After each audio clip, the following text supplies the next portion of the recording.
Hi friends, it's Becky, and it is time for my next installment in a fairly long-winded project that I am doing where I go through all of my paints and swatch them because I had been wanting to buy new paints, but I have enough paint. And so I've been going through my painter's color diary that I have here and swatching my palettes of paint so that I can fall back in love with them and get more familiar with what I have so that I'm not tempted to go and buy new paints when I already have enough.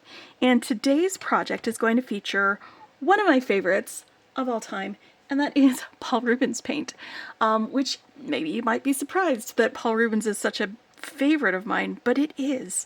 It's fairly inexpensive, it's decent quality paint, and the most important part for me is it is a joy to paint with. And that's been a really big part of my watercolor journey, was when I made a switch from liquid watercolors to solid watercolor paints. My first foray into that was using a Winsor Newton Cotman Pocket Sketchers kit, and like, there's nothing wrong with this per se, but the paint isn't as joyful as painting with like ink-based paint, but like you do, not ink, I think it is, or is it ink? I don't know. It's liquid watercolors. They're not like pigment based. They're based with something else. I think it is ink. Is it? I don't know. Anyway, dye based, not ink based. So they're more vibrant. Liquid watercolors are, but I switched to like solid or tube watercolors because I had so much trouble with liquid watercolors with controlling my paint to liquid ratio because it's already liquid, and it's like, okay, but I'm adding more water, but no, it's not enough, and just not being able to have that like textural feedback that you get with liquid or with solid paints when you add enough water that it changes consistency. Or you don't have enough water, so it changes consistency a different way.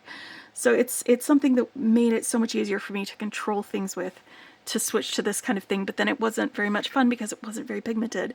And this is a student grade paint. There's a reason it's not pigmented that much, because it's just, you know, it's not meant to be as bright. There's not as much pigment in it as the professional grades. So one of the things that I did was I watched some YouTube tutorials and reviews and things like that.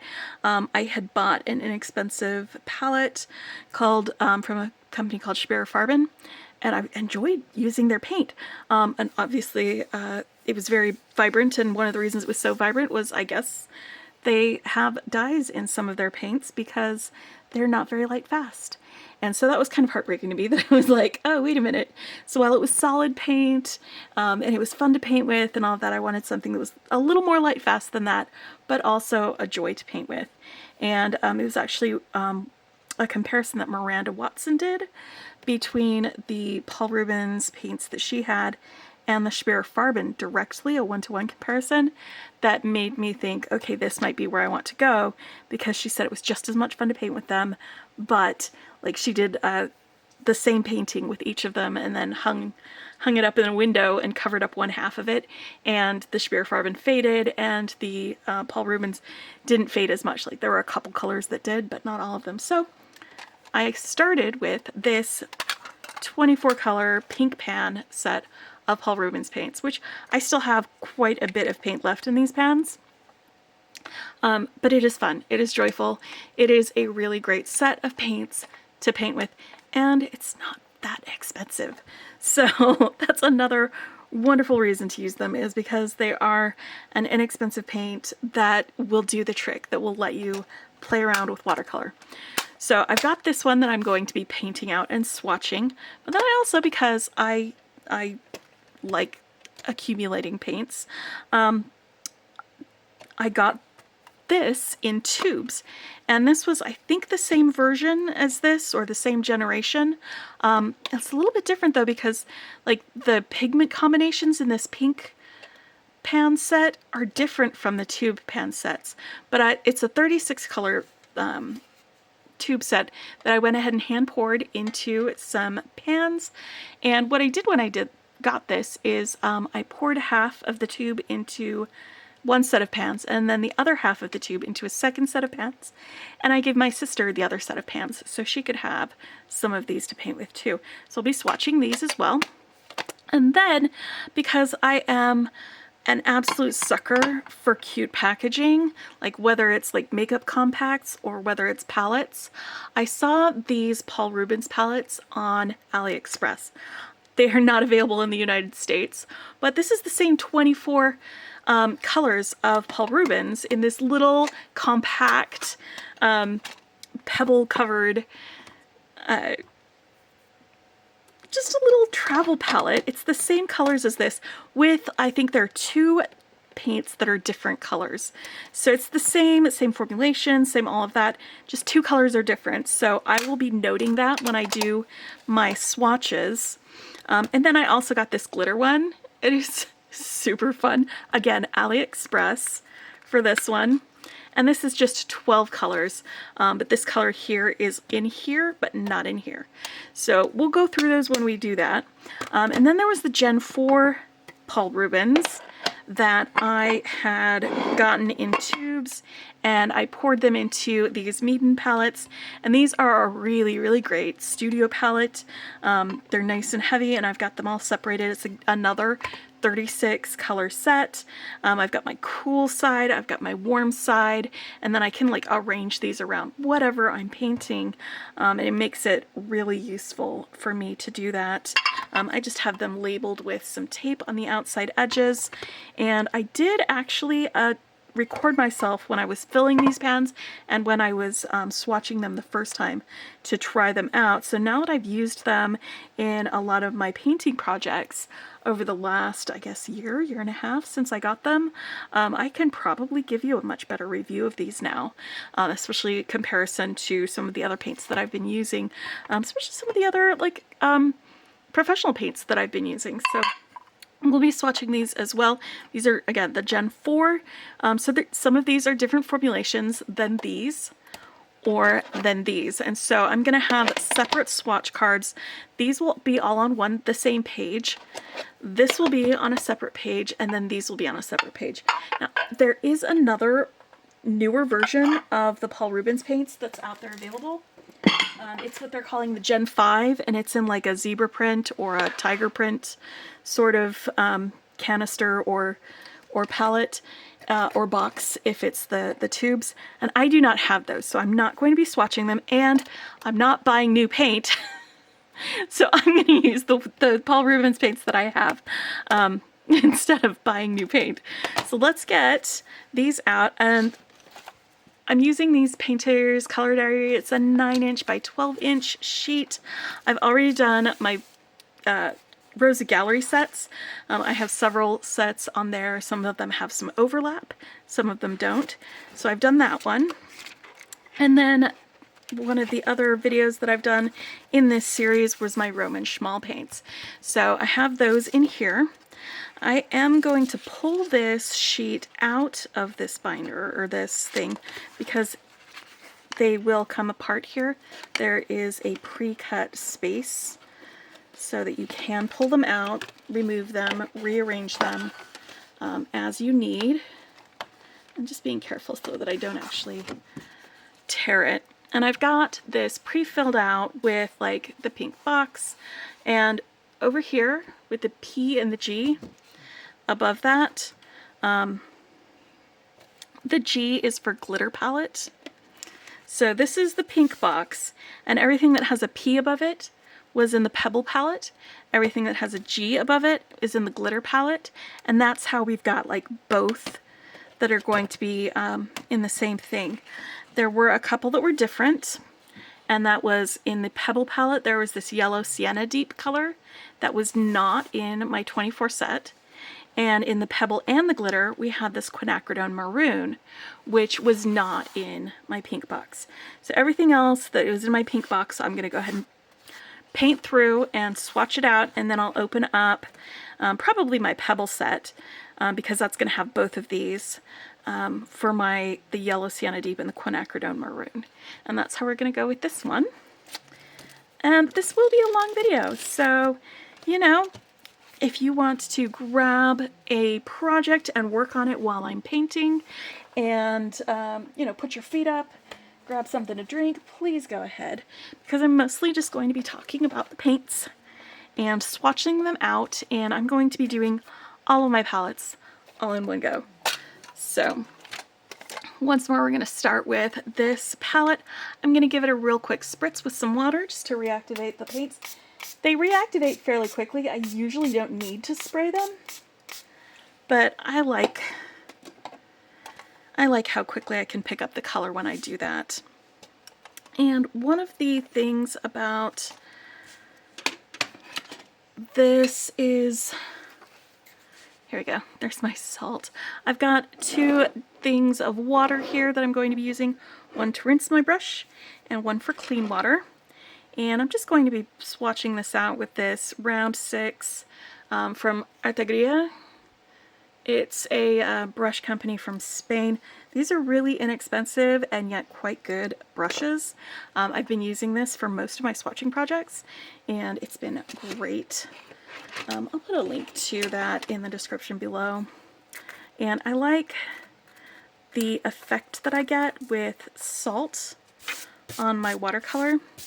So I've just got a little thing of salt that I'm going to be sprinkling it on while it's still wet. It's very informative. Like right now with a lot of the other paints that I have, there's not a lot of difference between them and how they react to salt. But when you get it to some of the cheaper paints, you can definitely see a difference in how they react to salt. You don't get quite the same type of like snowflakey patterns. You don't, sometimes if there's dye instead of pigment, the salt will draw the dye towards it instead of pushing it away, that sort of thing. So it's a useful metric to be able to do this with. All right, so let's get started. The first color that I'm going to be swatching is Permanent Lemon Yellow. It is a PY3. And I like pigments. I like learning about them. I like seeing how the same pigment might look between 2 different paint companies or even 2 different colors. It is a little bit opaque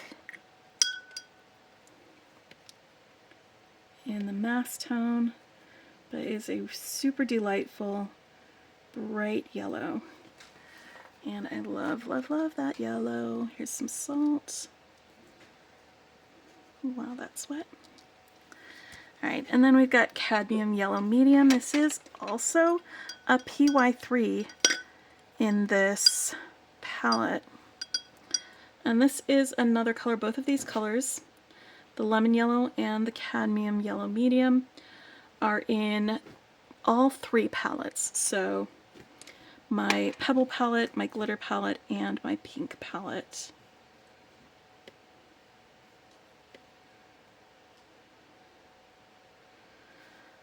And I love a good warm yellow that paints out to a brighter, lighter color like this. And this is not true cadmium, so it isn't as opaque as a true cadmium would be in the mass tone. This is more of a hue. Then we've got Indian Yellow, and this is a PY83. And this one exists in the Pink palette and the Pebble palette, but not the Glitter palette.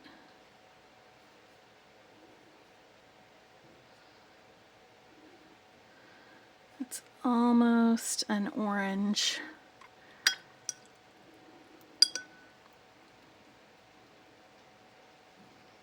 This pink palette is almost the perfect combination of colors so that you can have some pre-mixed convenience colors, but also enough colors to be able to do some good color mixing with to get more tertiary types of colors. Alright, next one is Cadmium and Red Light, and this is a true cadmium. It's PR108.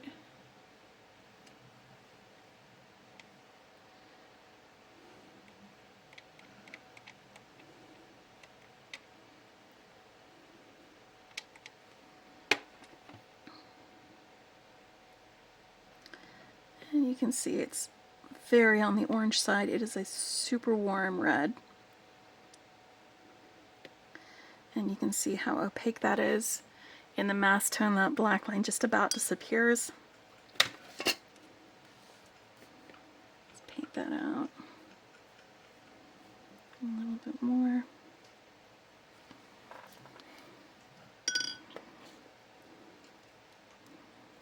All right, next we have Scarlet. This is PR123. This is a great mid-tone red. Like not quite warm, not quite cold.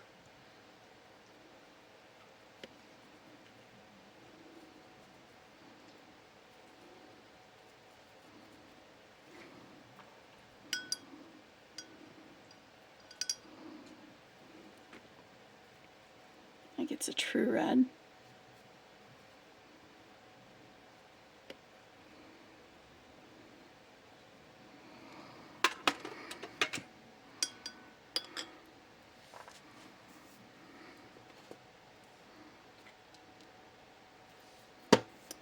Okay.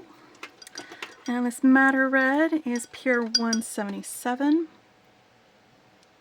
It's a bit of a cooler red.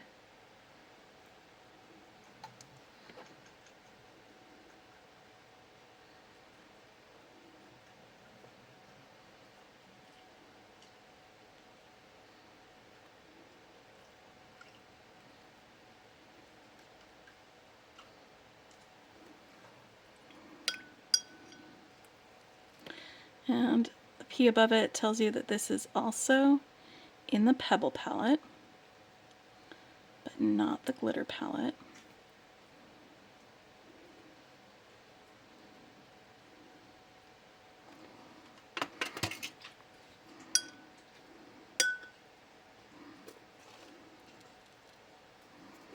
And then we've got PV19. This is Violet. I'd say it's just about a fuchsia color rather than violet. This is also in the Pebble palette, not the glitter.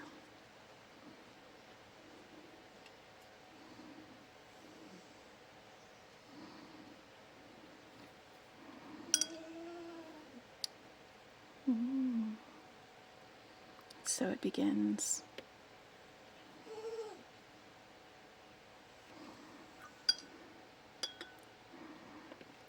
Do you see how I could fall in love with these vibrant colors?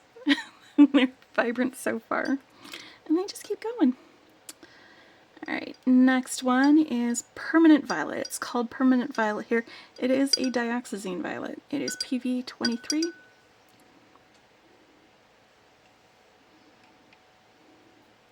And it is nice and dark in the mass tone and paints out to like this spectacular, almost blue toned violet color.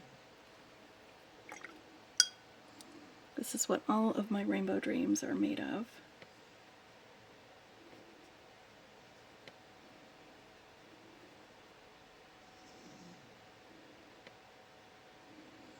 It's really difficult sometimes to mix a good purple or violet color when you're just using like a blue and a red. If you use warm blues and warm reds, you're likely to get like just mud.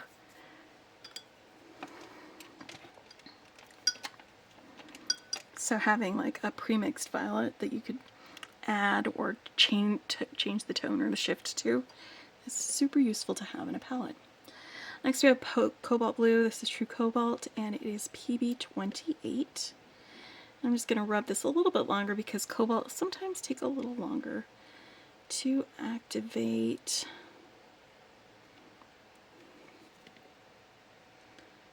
And they are a little bit more opaque in the mask tone.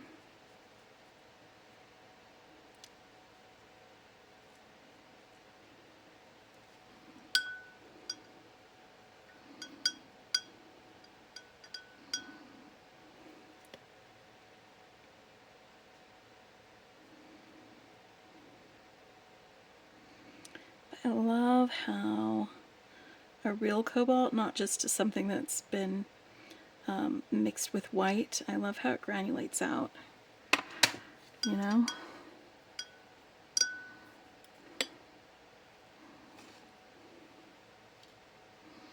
Well, that's one of the things is like some of the like student grade types of paints, they'll give you a cobalt that's not actually a cobalt blue. It's just like it'll just be like an ultramarine with white mixed in, and it's just not fun. It's not joyful to paint with.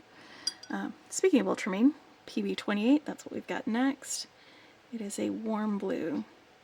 And I've seen a question on some of the watercolor forums and groups that I'm a member of people who are a little confused what makes a cool color and what makes a warm color.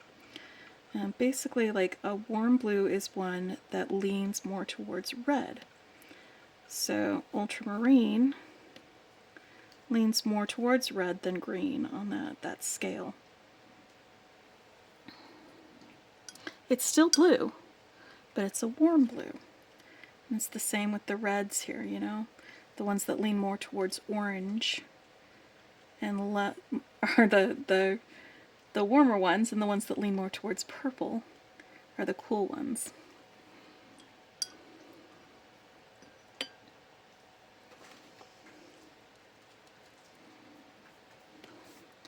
Alright, now we've got sky blue, and this is PB36.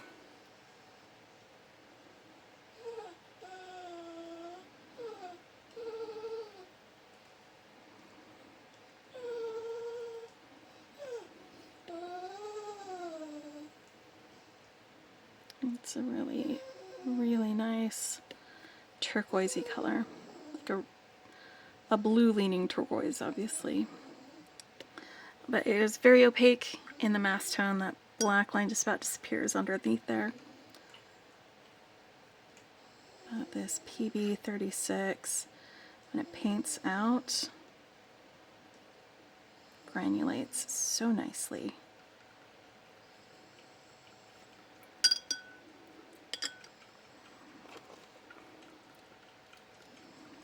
And next is sea blue. This is going to be your true phthalo blue.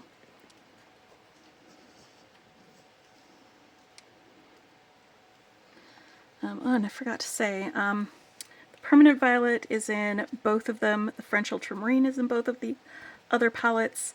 The cobalt blue is in the pebble palette. The sky blue is only here in this pink palette. It is not in either of my other two palettes.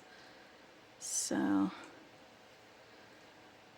that is one of the things that makes it different from my other palettes. But man, that pebble palette, it's got just about everything else that I need. And it's so portable. I love it. This is a little unwieldy. It's not as good for travel palette. It's like the pebble, I can stick it in a pocket. Take that with me. So there we go, that's our phthalo blue.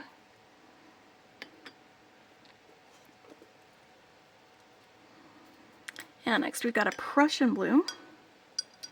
It's PB27. And one fun thing about Prussian blue is that it will fade in the light, but then if you keep it in the dark for a little while, the color will come back. It's stupid, but that's what it'll do.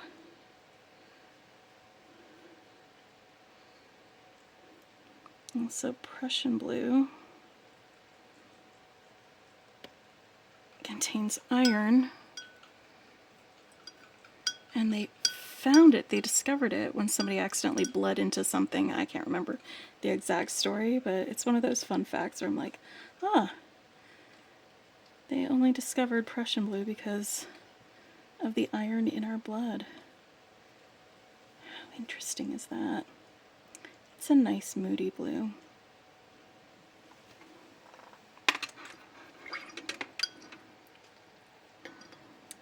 Alright, that is also in the Pebble palette. And then we've got Payne's Gray. This is in all three of them.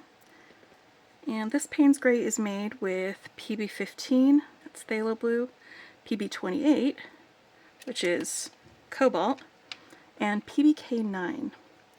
And like every paint company has like a different recipe for their Payne's gray. It's basically a blue leading dark gray color that paints out into a kind of a moody color. PBK is a black pigment.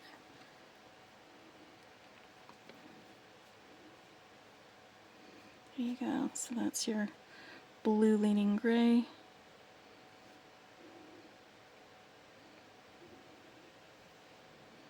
But yeah, every company's got different formulations for it.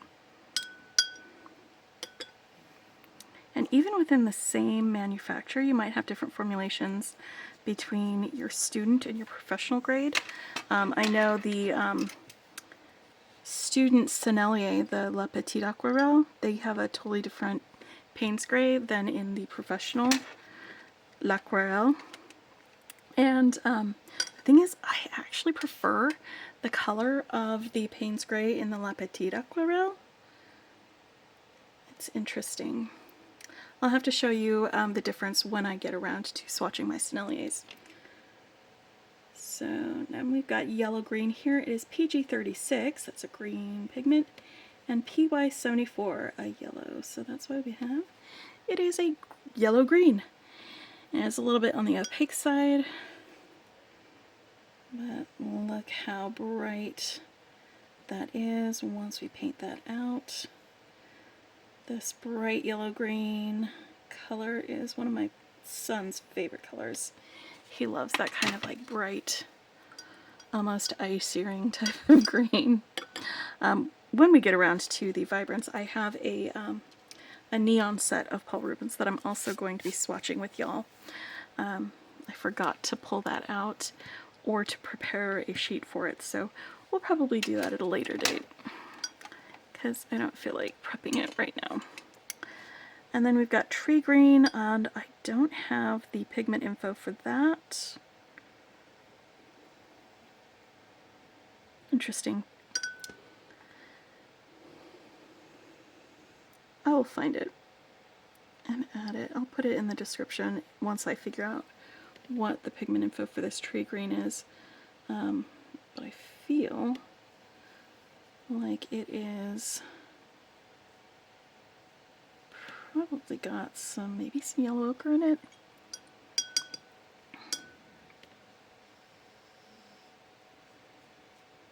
This is in both my pink palette and my pebble palette.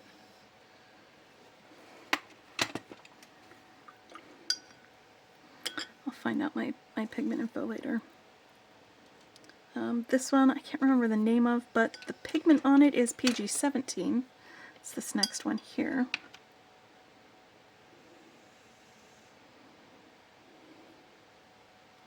Why isn't this all filled out? Whoop.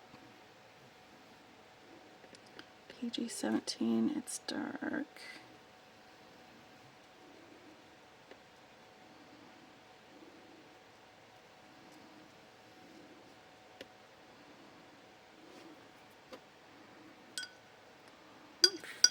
Find out the name of this.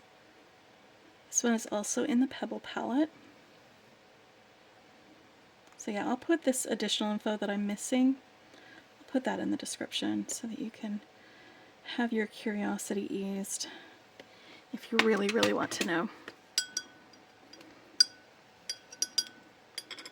I prepared this on a different day. It was like a month ago maybe. So that's why that part just didn't get finished, I guess. Next one is Dark Emerald. This is a PG7 that is a pure phthalo green. And it is in all three of my palettes. This is a cool green. This was warm greens. They lean more towards the yellow side. This cool green leans more towards the blue side. It's not like the other greens, it's a cool green. Phthalos are very, very strong. So like when you're mixing them, you probably, unless you want them to be like this, you don't want a 50-50 because they will overpower the rest of your color mix. I'm just going to add a little more there to that. It's like actually emerald green. And now we've got a yellow ochre. This is PY42.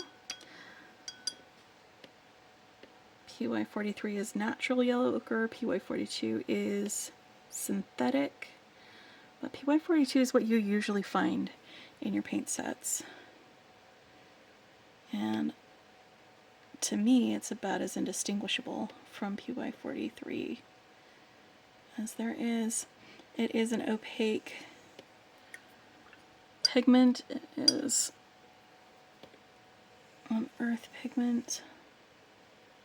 It is also granulating, and it exists in the glitter palette, but not in the pebble palette, which is super interesting, isn't it?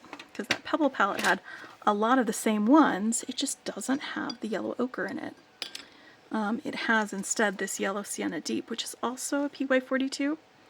So when we get around to that one, actually, let's just jump over here. Since we're doing this one here, let's just do a comparison real quick with this PY42, this yellow sienna deep.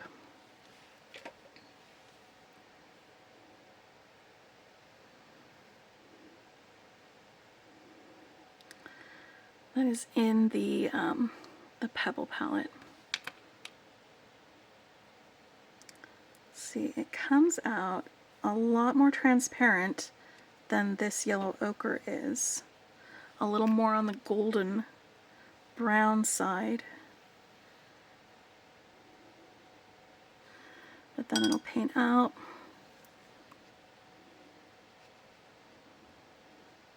It's like this really nice little tan color. I think this in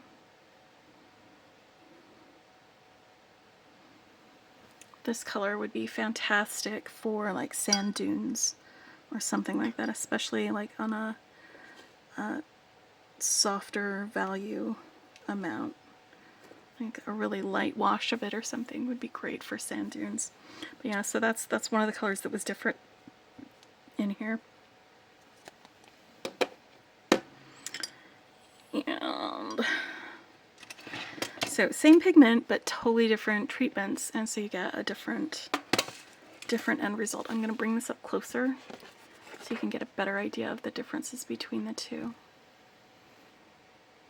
There we go. Alright, so next is Patchouli Red Ochre. It is a PR101. I love this terracotta color.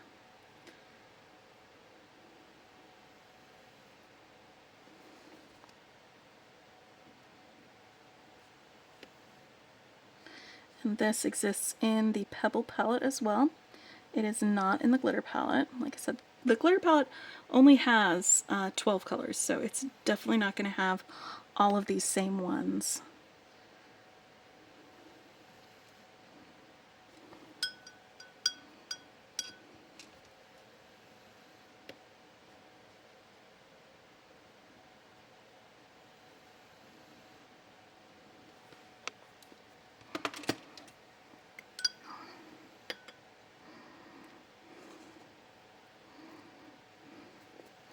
And then we've got our burnt sienna.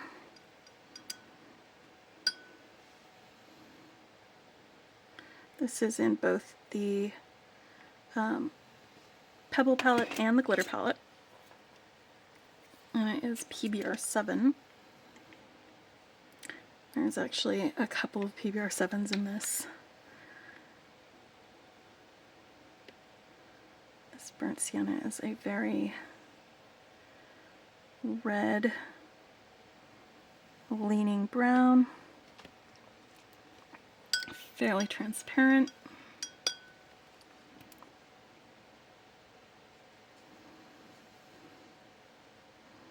Whereas some of the other PBR7s will be more brown, even cooler browns, especially when we get over here to the burned brown on the other line.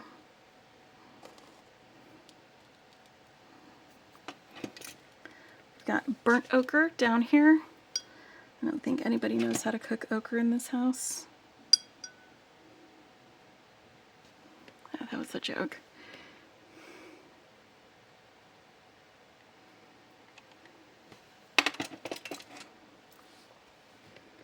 This is PBR7 and PR101.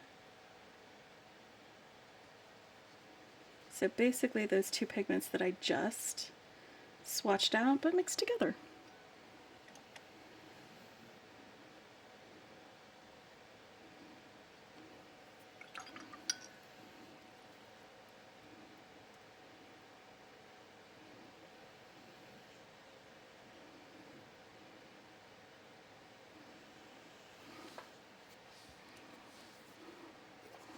I love that for a brown. That is a fantastic warm brown. Nice and deep. And now we've got burned brown. It's going to be more of a neutral brown, kind of a mushroomy brown.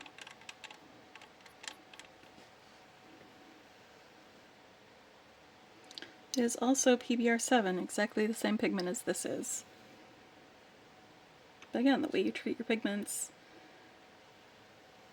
will give you different results for each of those. This is the kind of brown you get on like a tree trunk.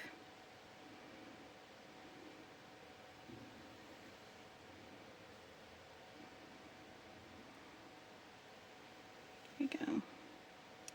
Mushroomy brown.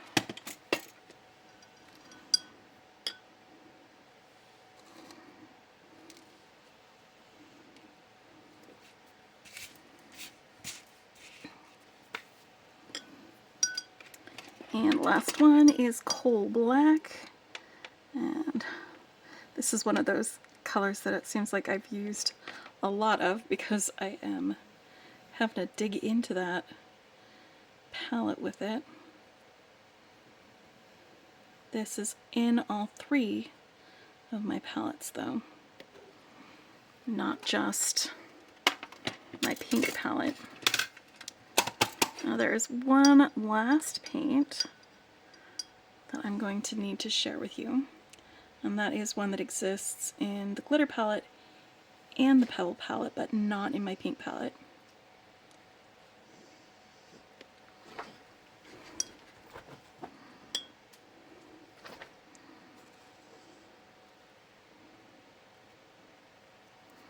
What's this quinacridone maroon?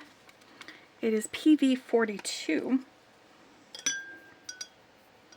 and it is a nice pinky pink color. I love this color, and again, it's in both the glitter palette and the pebble palette. It's very bright pink, but I can see with this other, like the madder red and then the violet, I can see how adding one of these, this color might have been a little bit overkill on the reds.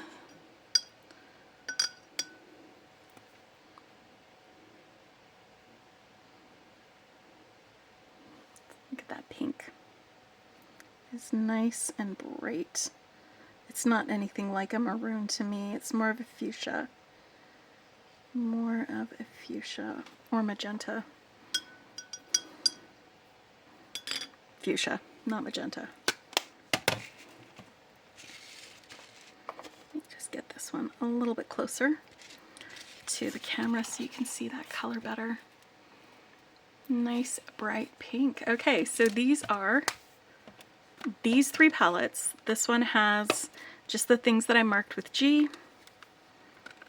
It has the permanent lemon yellow, cadmium yellow medium, cadmium red light, the quinacridone maroon, permanent violet, French ultramarine, Payne's gray,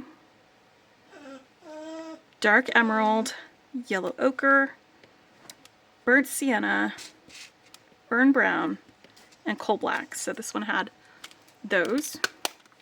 And then this one had all of the same ones, except it did not have the sky blue or the yellow ochre in this one. Instead, it has the yellow sienna deep and quinacridone maroon. And that's this pebble one. I'll try to find links to where I got these from on AliExpress in case any of you wanted to wait for 2 weeks for one of these to get there. They're fantastic. I love them. The only complaint that I have about this is there's no mixing area. This is just paper in here. So what I was thinking about doing is taping off like the edges of this and getting an enamel paint and just spraying a couple of coats of enamel just on the inside of this, and then that could be a mixing area. That's something that I could do if I wanted to. That just takes effort, you know? And then this one does have a mixing area right there on that part of it. It's like it's like a little compact, and I love that about it. I am an absolute sucker for packaging. I love glitter. I love glitter. It's so much fun. So that's those palettes. I am going to get these out of the way, pull out my next sheet, and we will swatch the Gen 3 tubes that I had poured by hand into this. So we'll do that as soon as I come back. Alright, so here we are. We've got these that I squoze out of tubes. These are the tubes that came in a blue box. And I just have to say that this version of Paul Rubens is not my favorite version. I really love the pink box. I love the stuff in my glitter and pebble palettes. This is not as much fun for me to paint with as that. I also love my Gen 4 paints that I had poured into my ceramic palette, which we'll see in a little bit. But we'll keep going with this. Now there are 36 colors in here, and there are only 35 squares on this page, so I'm excluding one of the paints on here, and the one I'm excluding is the one I use the least. It's this white color. I don't think I need to use up space on a page for white when I barely ever use it. So one of the things about this particular, I guess, palette is, again, it came in tubes, and I had so much fun squeezing the tubes into these palettes and arranging them and getting them all there. I think I fell in love with filling pans. It is such a fun process to do. But there are some really sort of different pigment combinations, things that I wasn't used to seeing in other paint brands. And so it was just a little weird for me. For these, this permanent lemon yellow, for instance, it is PY 184 instead of the PY 3 that the other lemon yellow was. And it is not as clear. You can see right there, it's sort of opaque. That black line starts disappearing. So it's a little bit of a different lemon yellow than the other one was. And then the weirdness continues with the other yellows here. We've got Azo Yellow Medium, which Nickel Azo Yellow is usually a PY 150, and it's usually a nice, gorgeous golden yellow. And this is a golden yellow, but it is PY 154 plus PO 70, or sorry, not 70, 62. And it's not as transparent as Nickel Azo Yellow. It is more on the orange side and less on the golden side.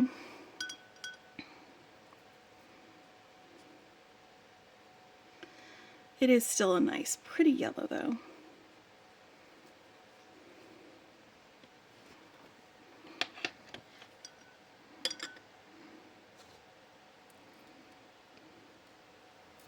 And then we've got our Azo Yellow Deep, which is also PY 154 and PO 42. So it's just a different orange pigment than the previous one. Did I do this one already? No, I went ahead and pre-sprayed my paint pans, so some of these are already activated. And you'd think the difference between these might be like more towards like the deep yellow side, but it almost seems like this one's brighter than the other, and it's still not as transparent. It's still a little more opaque. It's semi-transparent.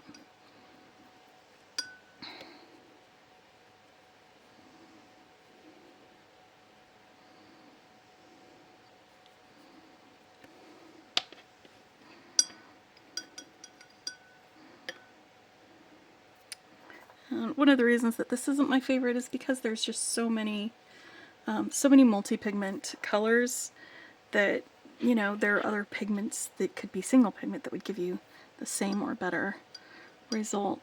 So it's fine though, because they are still good paints. They're just not my favorites. And then we've got our Naples Yellow Medium, and this is a PY42 and a PO42, so it is like yellow ochre plus an orange pigment to get you this white people skin color.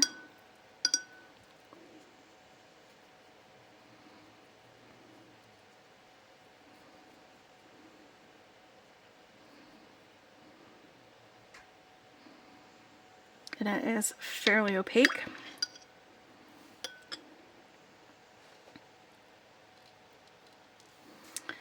Next is Gamboge, and it is PY54 plus PO48. So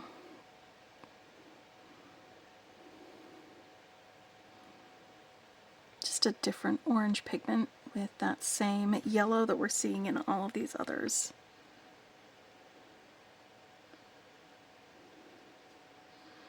And this is going to give us more of that like golden warm yellow. Oh, it's actually a really great yellow, which is why half of my pan is gone on here, because it's a great yellow for painting with, I think. It gives you like a lot of warmth, warm tones, like honey tones in that yellow.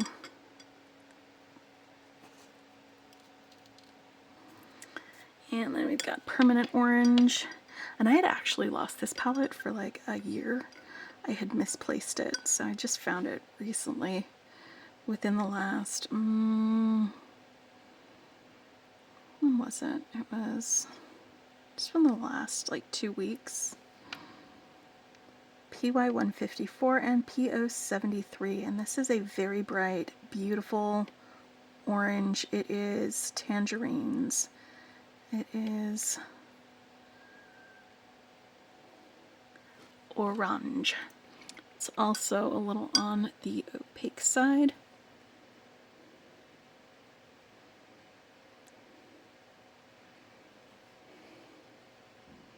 Does paint out pretty nicely though. Naranja. Alright, and then we've got a vermilion. This vermilion is PR254 plus PY154. So we've got a red pigment and the yellow pigment instead of orange pigments.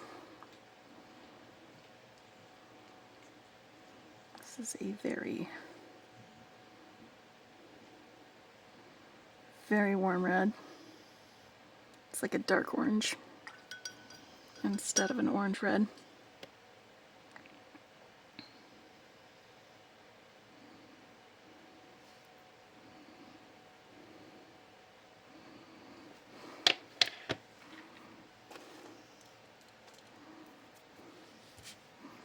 Permanent Red Light. This is PR254. And the way I arranged this, I sort of did them kind of in a snaking pattern, so I'm going to be going along like this, just in case you get confused as to why I'm starting on this side instead of the other.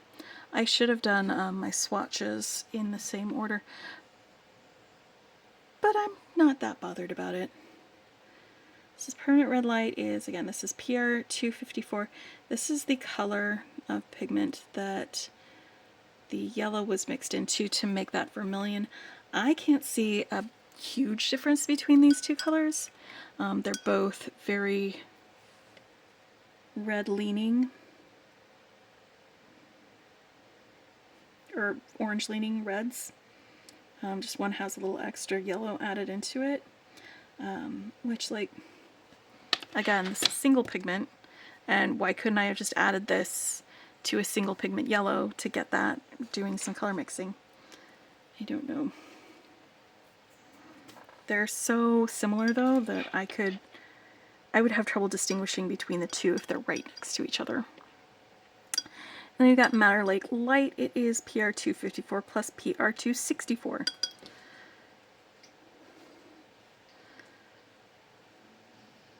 So it's this pigment plus the next pigment that I'll be showing you, the Madder Lake Deep. It's just those two mixed together. For convenience, I guess. So you don't have to do it yourself. I do really like this red. It is a really great true red, neutral red, mid red.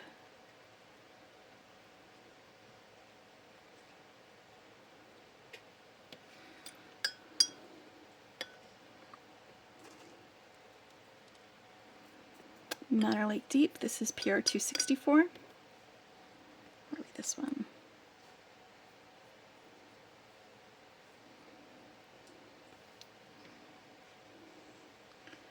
And this is heading towards the cool side of the spectrum. This is where you just kind of turn the corner and head into Coolsville. This is a transparent pigment. You can see that black line really well, even with all of that mass tone.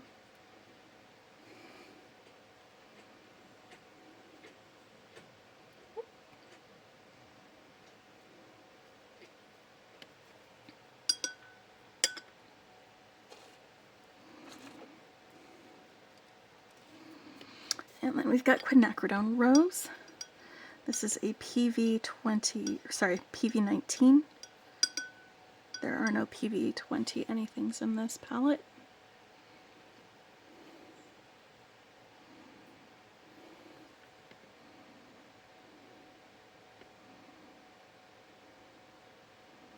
And this will give you a really beautiful pink color.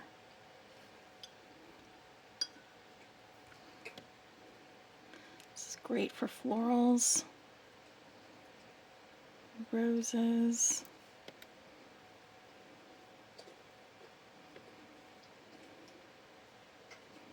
It's a fantastic pink.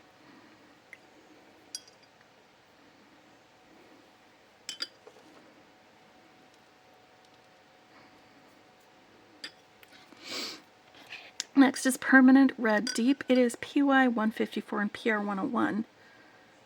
I don't know why it's out of order from the others. Why is that just sitting in the middle of my purples? Did I rearrange it wrong? This is very opaque red. It is almost completely obscuring that black line.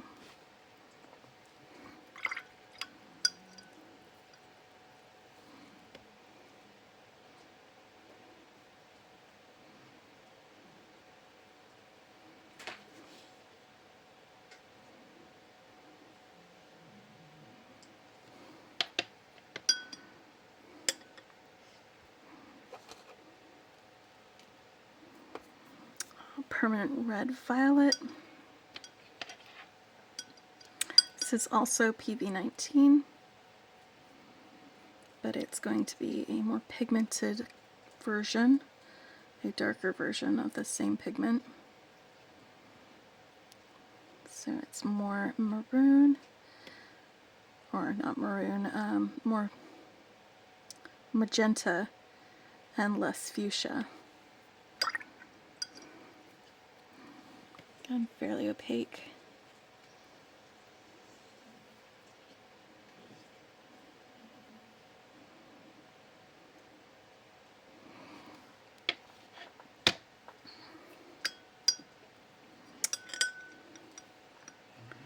Next is Permanent Blue Violet. This is PV19 and PV29.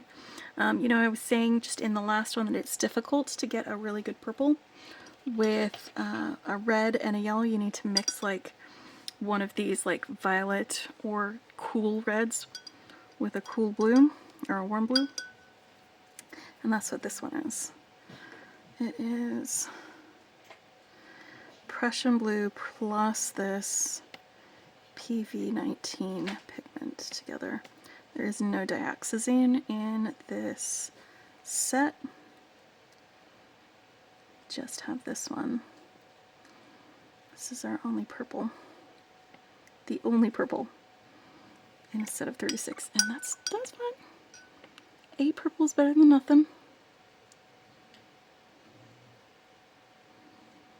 But one of the fun things is because it's mixed with the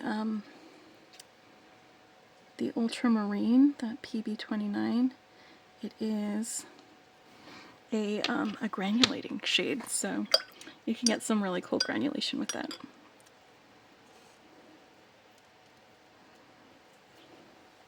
Right, next we've got Payne's Gray, which also has some ultramarine in it. This Payne's Gray also has PB15, phthalo blue, and PBK9, so it's the same Payne's Gray that we had in the paint box.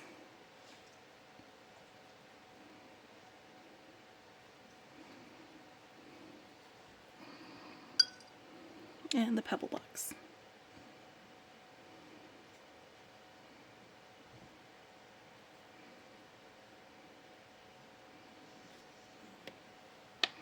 It's moody.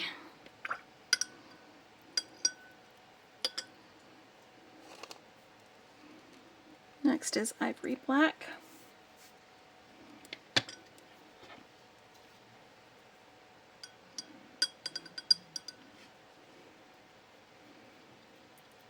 And this is one that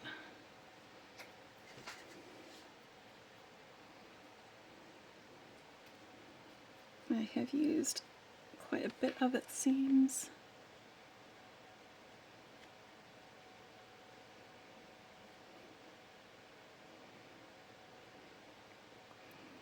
Like, instead of putting a white in my watercolor set, give me 2 blacks. I will make much better use of the blacks than I will the whites.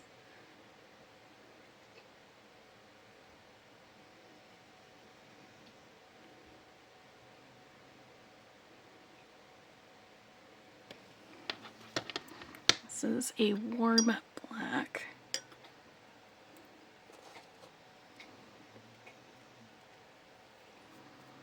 That's PBK6 and PBK9 for that. Ultramarine Deep is a PB29.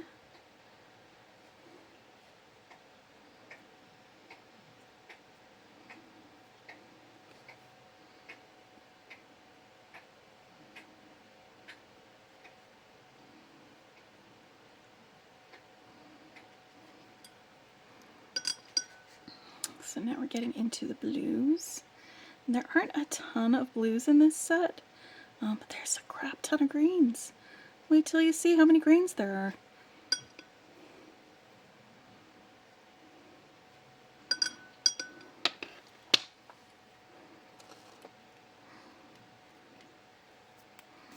Next we've got a phthalo blue. I mean, all you really need is your ultramarine and your phthalo.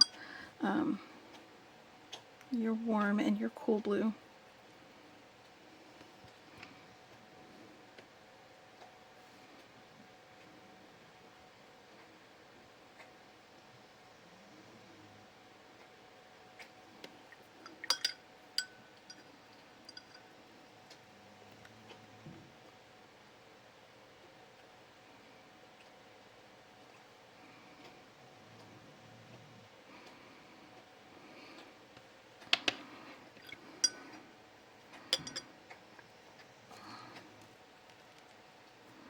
And now a Prussian blue.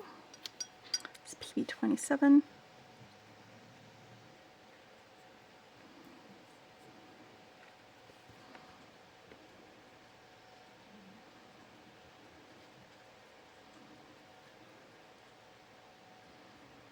Is a moody blue. I do like a good Prussian blue.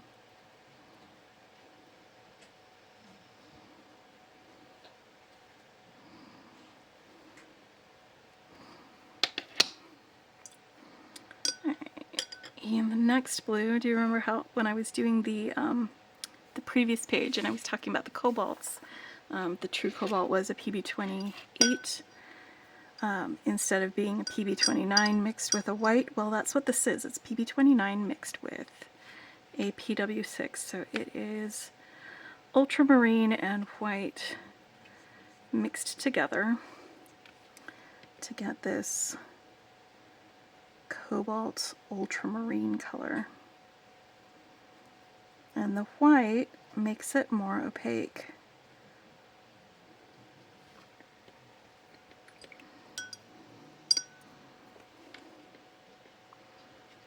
It's one of the reasons I don't use white watercolor very much, is because it just increases the opacity on some of my watercolors.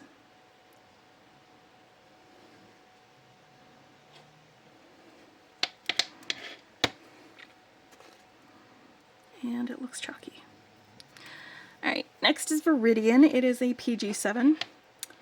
And I'm telling you, there's like 2 different PG7s all in a row. There's this Viridian, and then there's actually Phthalo Green. So this is like the greener, more yellow leaning PG7, and the other one's more blue leaning PG7.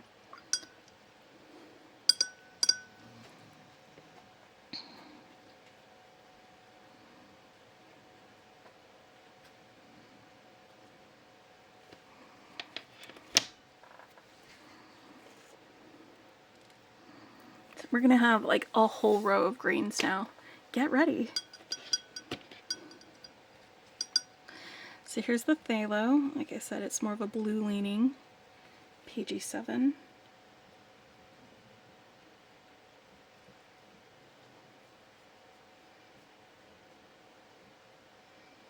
If you mix this with this, you can get a really pretty turquoise color.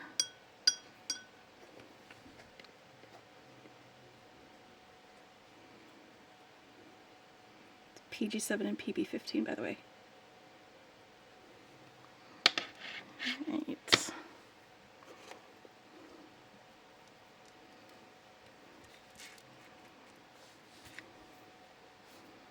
Next, we've got Hooker Green Deep. This is PG7 and PY154. I should have just put PY154 in this whole thing and let me mix it with everything else, because that's what it is. It's just... But then we wouldn't have 36 colors, would we?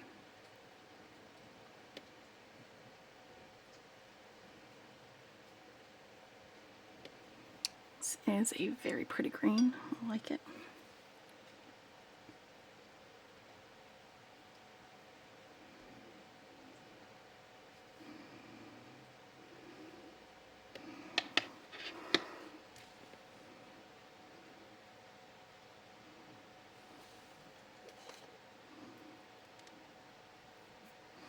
Then we've got Permanent Yellow Green. It is PY154 and PG7. So same pigments that this one is, just in a different ratio.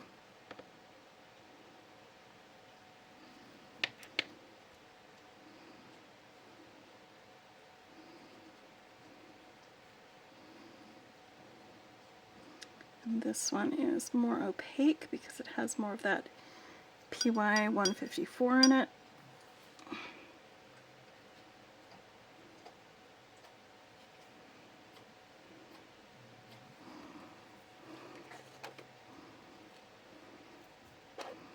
And I've got Hooker Green Light, which is the same pigments as these two, just a totally different ratio.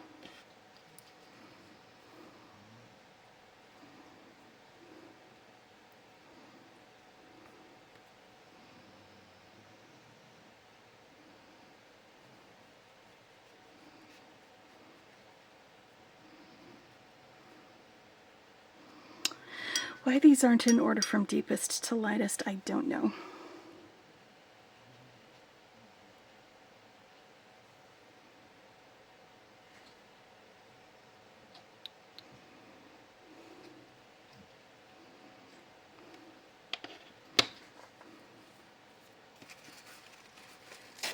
I dropped some water right on there. That's okay. And guess what? The next one is, it's another ratio of the same pigments, Permanent Green.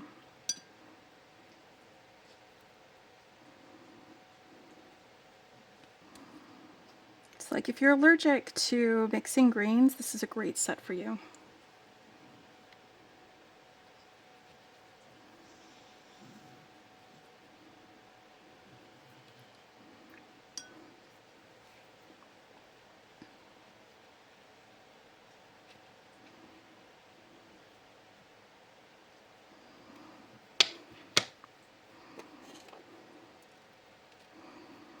And then sap green. Sap green is a totally different pigment.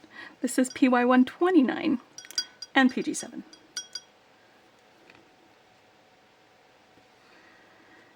Now, this feels more like olive green than sap green. I don't know what the sap color is, but it's also very opaque in mass tone.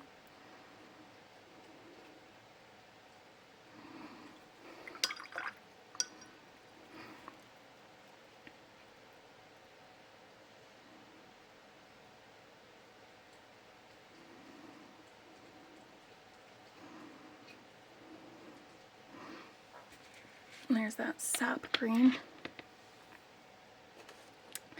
It is actually a very nice green, like an earthy green. I like that. These are all very bright greens that I don't see a lot in color except maybe in the springtime. Or I don't see it in nature that much.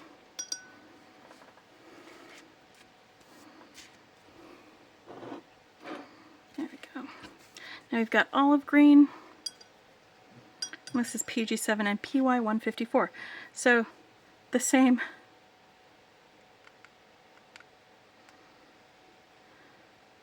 as all the others. But somehow earthier?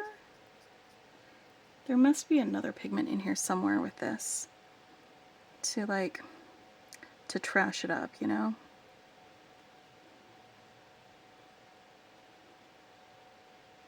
Maybe a PR101 or something.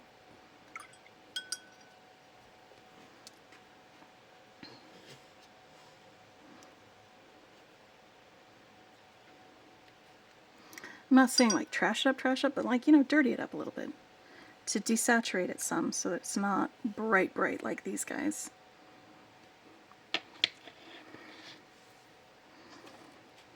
That's what I meant by trash it up. Alright. Now let's go on to our earth pigments. We've got a yellow ochre over here. This is PY42. And there's nothing wrong with this. It is exactly what it says it is. Right there on the tin. Semi-transparent. Ochre. It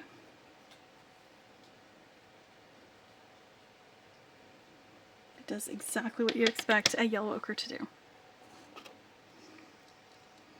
Now I've got raw sienna, which is also PY42. And this is that same color. Remember how one of my palettes was missing the yellow ochre, but it had the raw sienna instead? That's basically what this guy is. And this one is much harder to wake up than the yellow ochre. So I'm just kind of scrubbing it a little bit with my brush. It is just not as pigmented. It's really light, really weak, a little bit. A little sad. But again, would make a really great sand dune color. Amazing sandy beach color.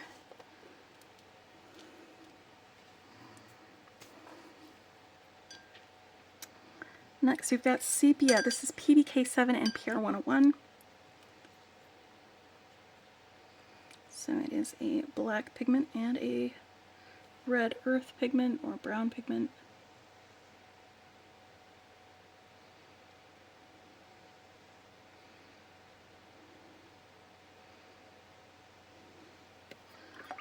It's not super pigmented.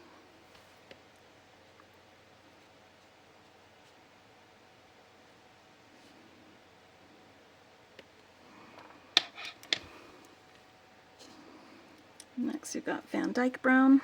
This is PBK6 and PR101.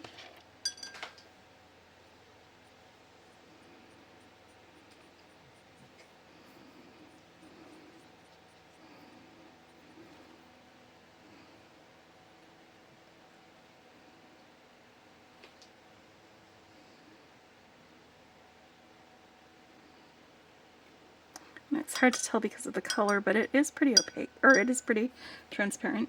I can see that black line through it, even though this is a dark color.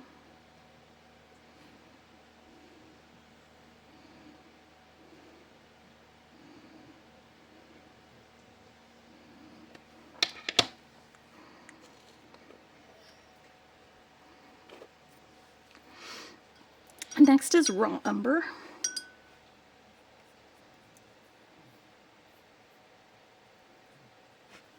It's PY42 and PR101.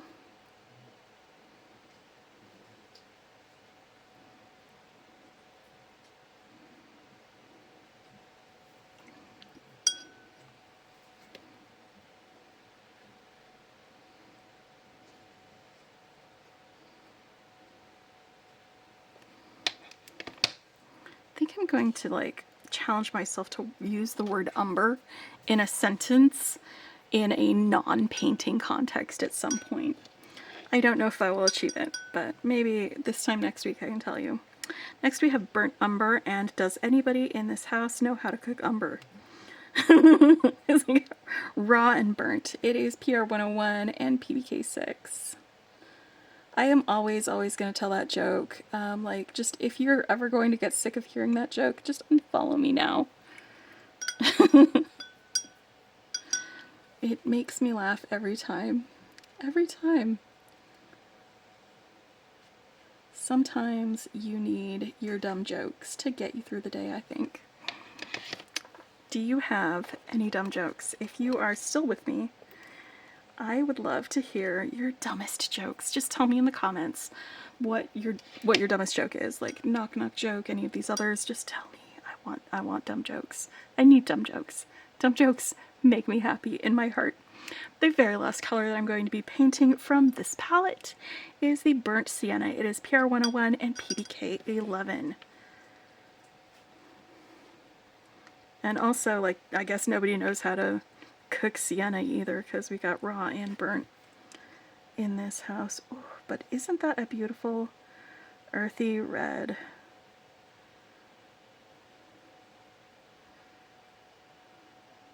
It's almost orange in its goldenness. Oh, jeez, I would mix this with that as a yellow deep so fast.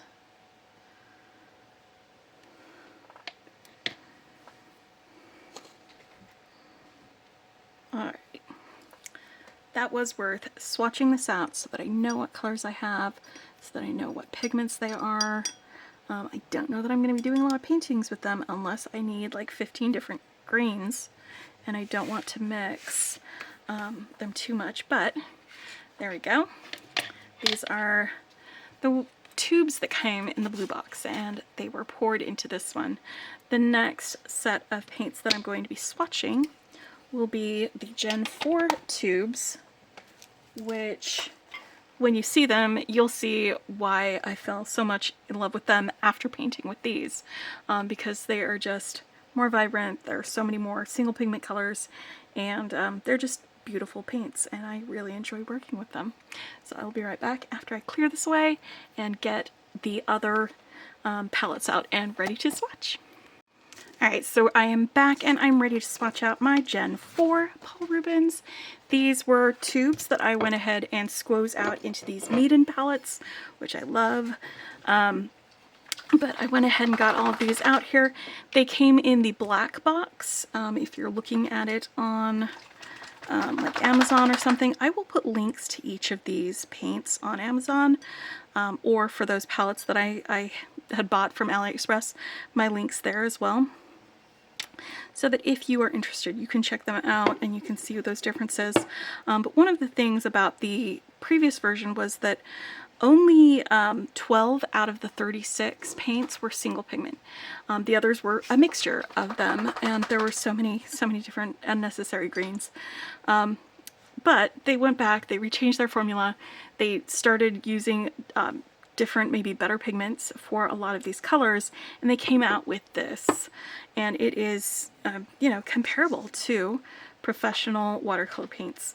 And so I fell in love. I'm very happy with these paints. I'm going to use these for like a while, probably, because only, let's see, I've got 25 of these out of 36 are single pigments, so they are pretty good like that. So let's get started. Let's do some swatching. I've got my warm palette here. I'll swap it out for my cool palette once we get around the corner. I'm going to start here in the corner with the Naples Yellow. It is PW6, PY53, and PBR24. So totally different formulation than the Naples Yellow in the previous palette. And I did not pre-spray these, so it's just going to wake up when it wakes up, and it isn't taking very long for this to wake up. It is a more yellow Naples Yellow. It is not as opaque. It's much more transparent. What? Oh no, I somehow got some green paint. Oh, from the edge of that. That's where that came from. Alright. There we go. Let's get that yellow out there.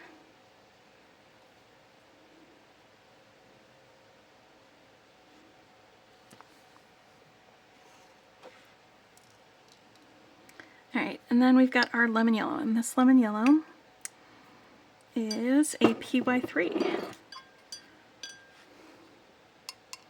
Which again, totally different pigment. I'm going to turn this so that I can get my brush in here a little bit better. It is much more transparent than the lemon yellow in the previous palette. And this is the lemon yellow that came in my pink palette, my glitter palette, and my my pebble palette. By the way, this PY3. It is a beautiful, bright, glorious yellow. Love it. Next we have Cadmium Yellow Light. This is a PY35. It is a true cadmium. So it will be a little on the opaque side, which is what cadmiums are. It's totally expected.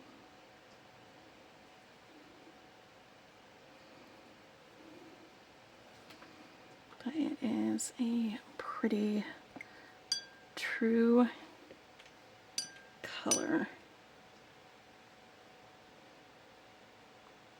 Paints really well. It mixes great with other colors. You do not need to be underneath my feet, sweetheart. There is nothing for you to eat down there, I promise. Promise. Sorry, my dog.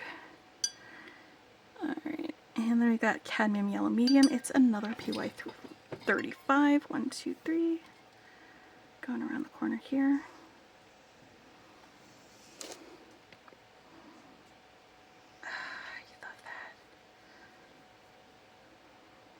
It's a great yellow.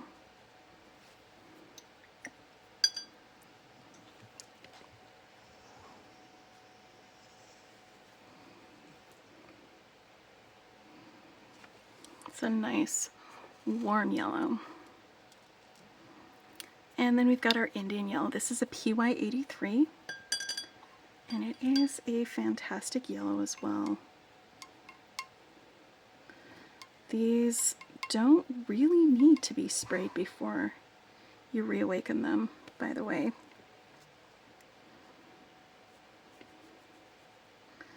It's more of an orange yellow.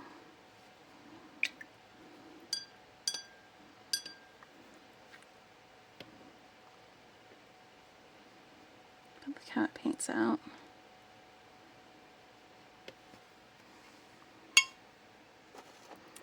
Next is Earth Yellow. This is a PY42. And I think the reason that they're calling it Earth Yellow instead of like a yellow ochre is because it's sort of like a cross between that both of those PY42s that I saw in the other palette. So it's not as thick as the yellow ochre, but it's not as watery as the raw sienna. So just calling it Earth Yellow gives you a different color altogether, a different paint, something that does actually paint out to a nice translucence outside of it, but then we'll give you more of that like earthy color as well. I like that. Transparent yellow. This is PY 150. It's basically nickel azo yellow. And this is one of my favorite yellows. I love this yellow pigment. It is warm and beautiful, no matter what color you call it.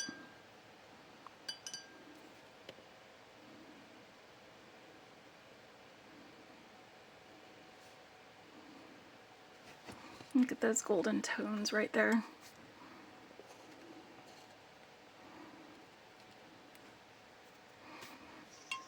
Alright, next we've got chromium orange. This is a PO62. It's a fantastic orange. It's very like tangerine-y.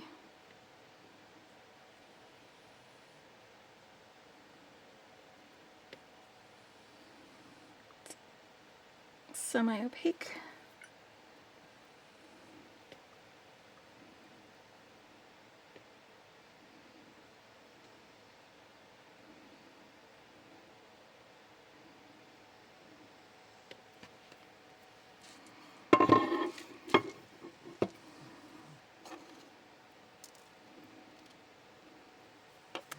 And then we've got transparent orange. This is PO71 right here.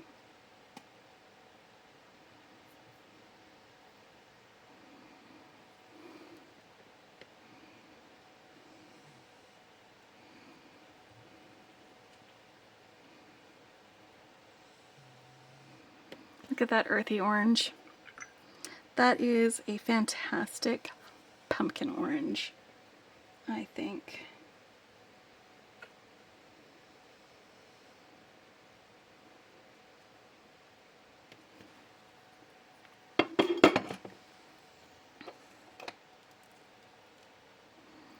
Nice deep orange.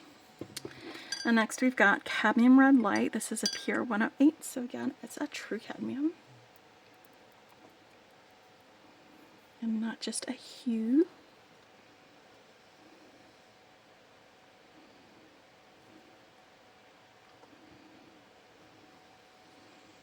It's a warm red, semi-opaque.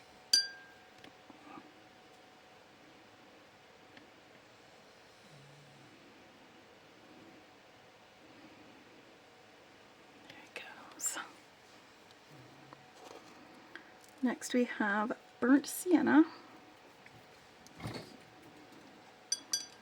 It is PR 101 and PBK 9.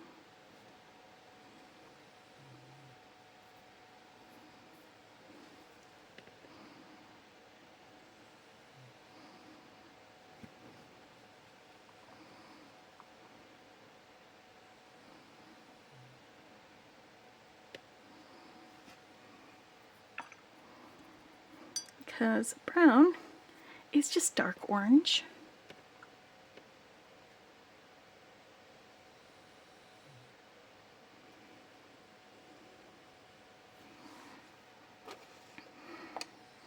And that's just a dark orange. That brown is. Next we have one of my favorite colors, Pyrrole Ruby Red. It is PR 254. I absolutely love it. It is a true red, mid-red, neutral red if you will. And it is bright and glorious, and I would 100% wear this if it was a lipstick.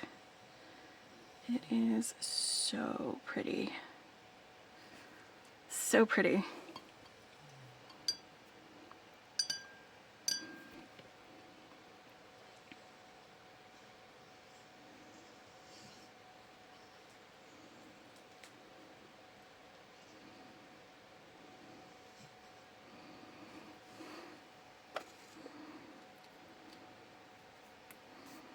Alright, next we've got quinacridone rose. That's PV19. Move that out of the way. It's right here in this corner.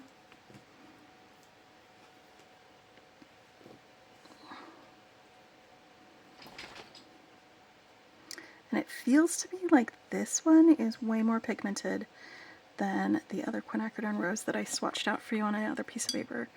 It just feels more pigmented to me.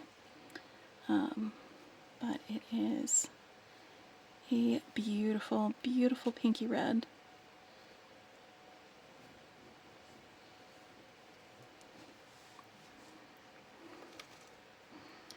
Alright, next we've got Pyrrole Maroon. This is PR 179. It's right here.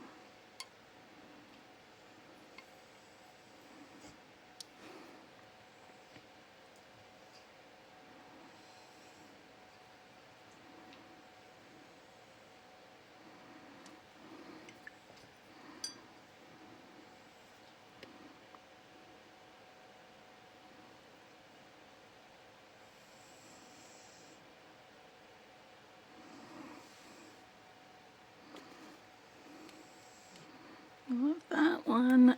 And now Venetian red. It's this one right here on this corner. It is a PR 101.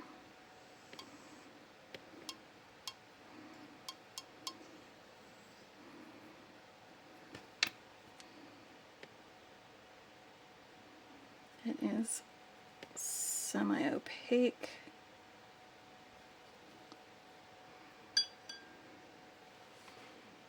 Really, really pretty terracotta color.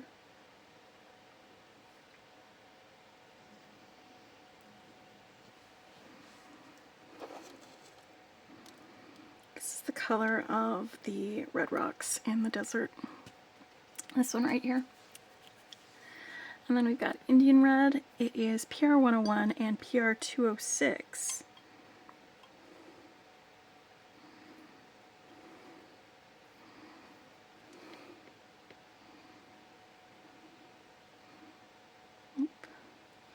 Like I had an existing puddle of water on here. Let me rinse this off completely.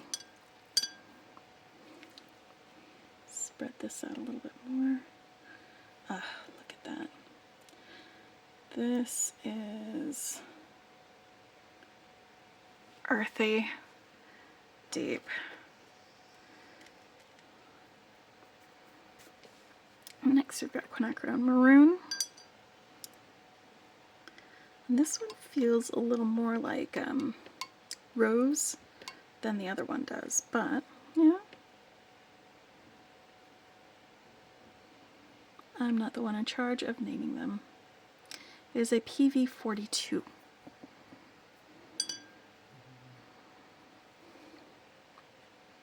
It's like, I love that there are so many different pigments too, that it's not just the same pigments with a different treatment.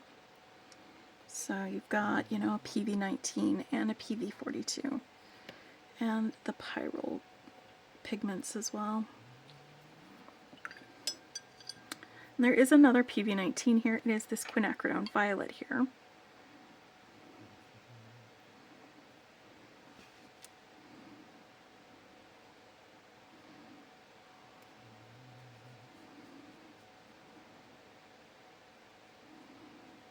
This is a wonderful magenta color.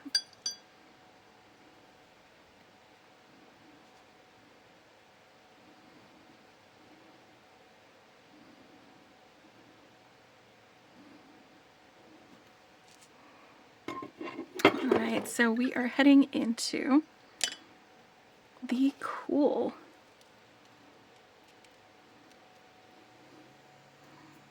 shades. So let me move this off of my table. Move this one on.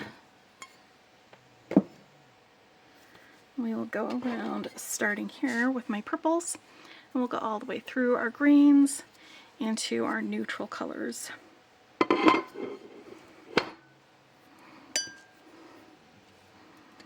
So next we have dioxazine violet. This is PV23.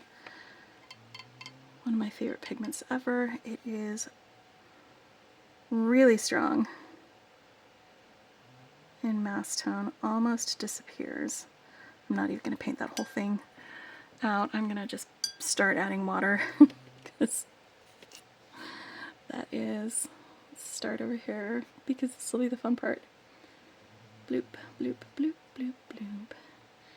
And let it kind of travel around.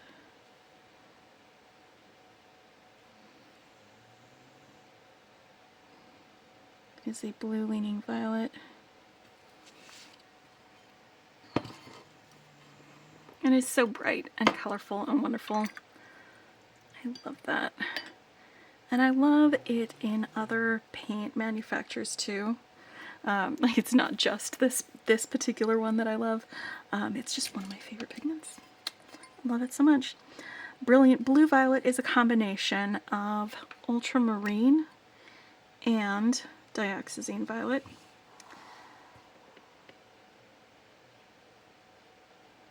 So it is more blue leaning. Alright, and again, it's very strong because that dioxazine takes over a little bit.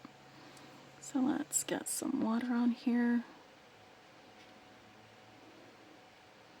and spread that out some. It does not take very much of this at all to get some colors.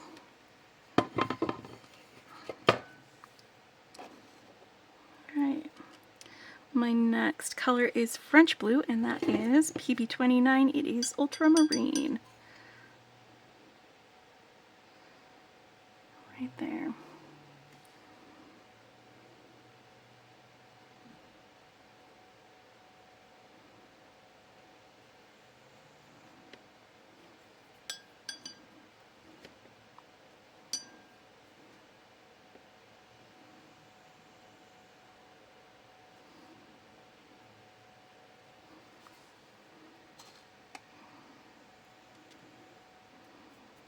And next, in Enthroned Blue, this is another one of my very favorite blues. It is PB60, and it's like if Prussian Blue needed to go to therapy.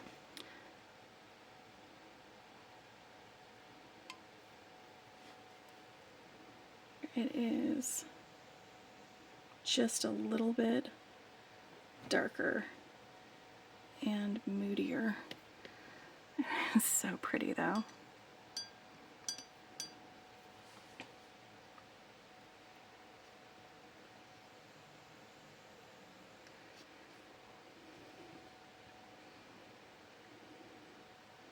Look at that beautiful dark blue. I love it.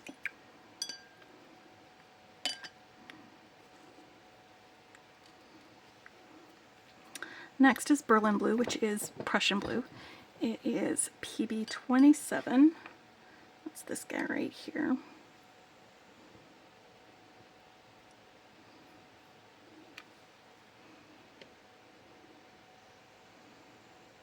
And they're right next to each other so you can see them a little bit better. Like Addendum's a little more red leaning, and Berlin is a little more green leaning. So it's like a warm and a cool, moody guys. You know?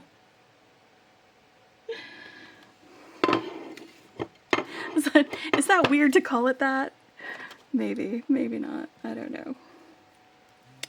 Alright, then we've got our Azure Blue, and that is a PB 15.3 and a PW4. So it is phthalo blue mixed with a white, but it's not a very overpowering white.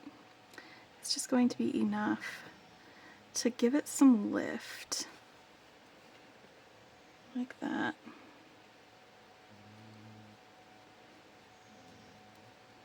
And it also does not affect the opacity, so it's still a very transparent color.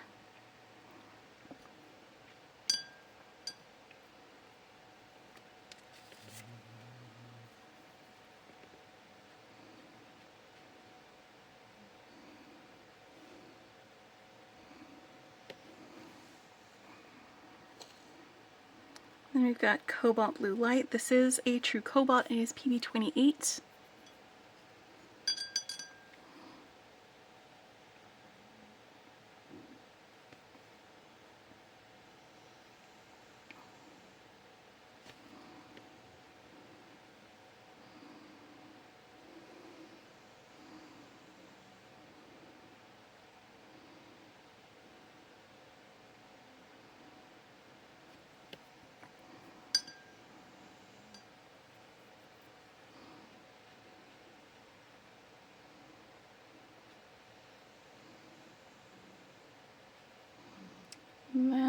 we've got translucent turquoise, PB16.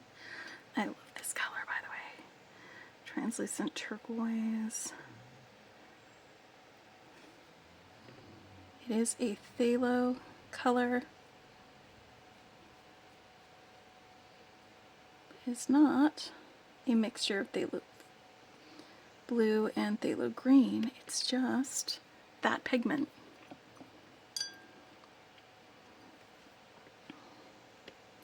Look how beautiful that is.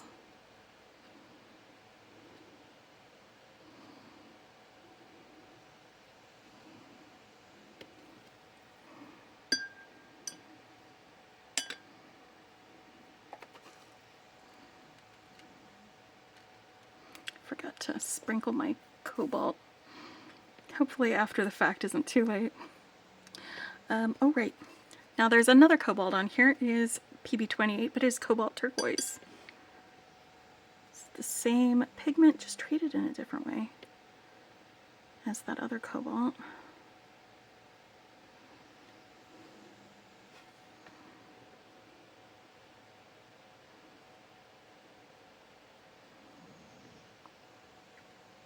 This cobalt turquoise is definitely in a silver setting, turquoise stone.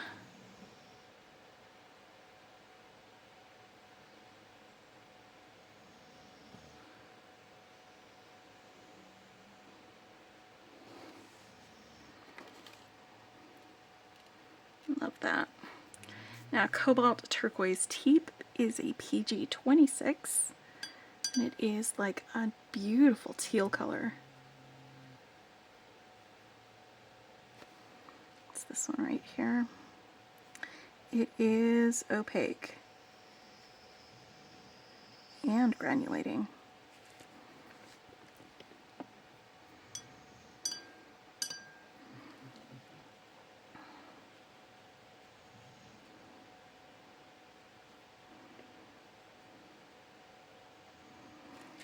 There we go.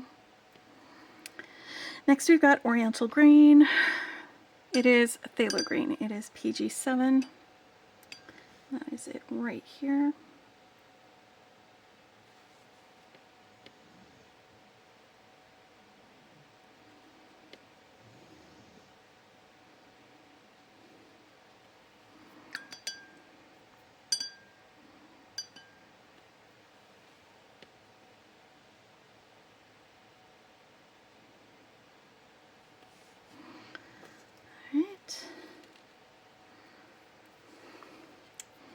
Sap green is PY153 and PG7. It's the same sap green as I have in my other palettes, which is fine with me because it is a very fun green. Oh wait, this is May green in the others, not sap green. In this one it's sap green. Wait, is it the other way around? I think it might be the other way around. Did I label these wrong? No, this is May green. No. I painted the wrong thing. That's May green. I skipped sap green. It's still green, but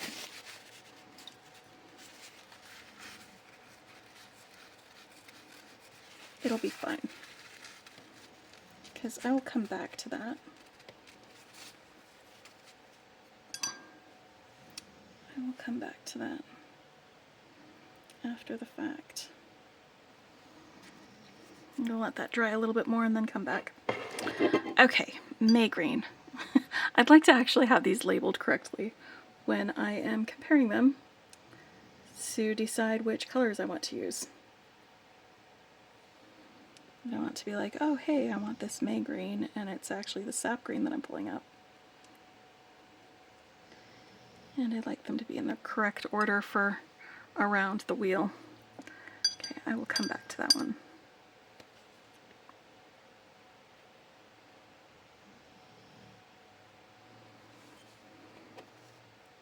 If you'd like to watch me fill my pans, I did actually record myself doing that for this palette.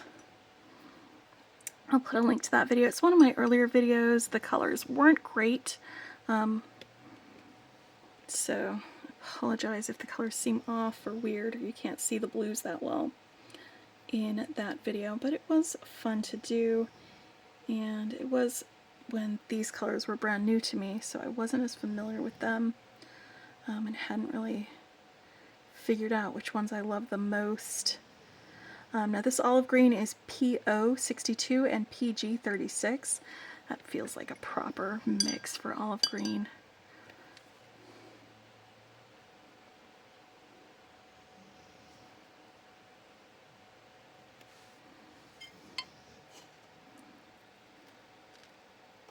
Now you've got a dark olive green, which is PO62 and PG7. So it's a different green pigment, but the same orange pigment that it's mixed with. This one, the chromium orange up here, that's PO62. In case you were wondering. So while yes, I could mix this olive green dark using the chromium orange and this oriental green, I'd rather not have to. So I don't mind some convenience colors on my palette, especially since this is a good starting point for like some evergreen colors, right?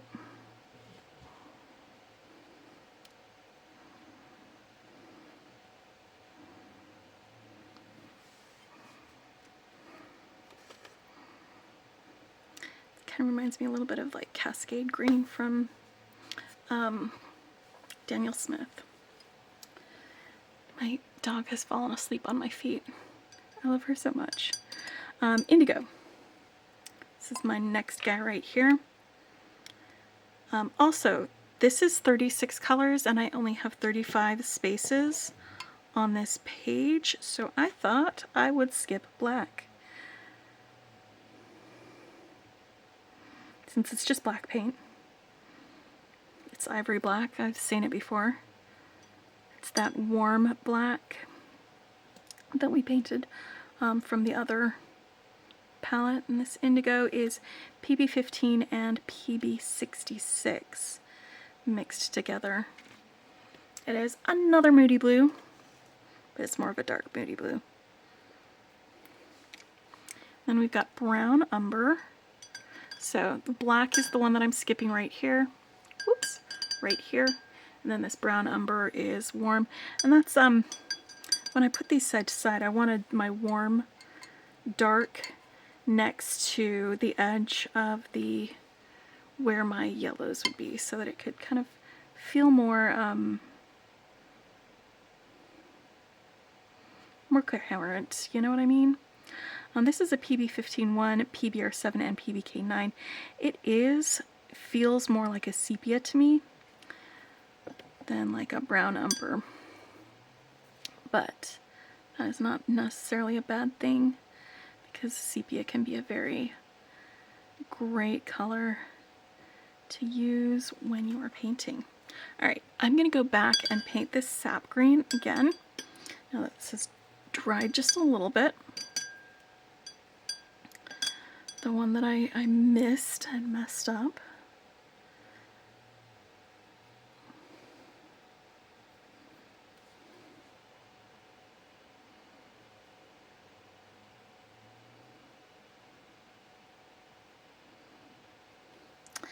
And it's entirely possible that I might be able to figure out, now that I've swatched these, what green I was missing the pigment info on from my other palette. So let me go grab that. Oop, don't forget to salt your paint, Becky. There we go. That'll do. Alright, so let me go grab that.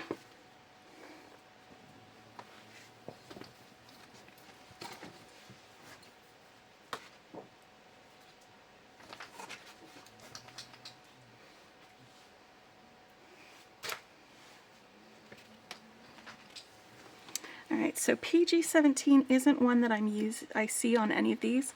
That is fairly unique for this one. But this tree green, I feel like it is very much like this sap green color maybe. Now this sap green is brighter than this sap green. This sap green is more like the olive green. Huh. I don't know. I'm gonna have to find out what that is. So this was the palettes, the pink palette, my pebble palette, and my glitter palette right there. And then this was the tubes that I had squozen out that I wasn't that happy with. They're still good paints. They were still great to paint with. And these were the ones that I was much more happy with. You can kind of see a little bit. These are more vibrant than these are.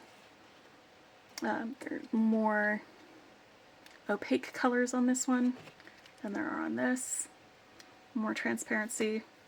And generally, I do like this version better than this version. And these palettes are basically pretty much like this one. I just don't have the same colors. I don't have as many colors, but I do have some really great fun colors to play with in these palettes, and especially that Pebble palette is such a great travel palette, I think, for that. So these are my Paul Rubens paints. I did not do my brights. I will do those on a different day. I hope you enjoyed swatching with me. I will put links to the paints that I used, to the swatch sheets that I used, and to the paintbrush that I used in the description below. And I'll also put a link to the playlist that I made for the rest of my palette swatching project if you want to watch the first two of those that I did, the Rosa Gallery and my Roman Schmel paints. I will talk with you later after I figure out which palettes I'm going to be swatching next. Bye for now.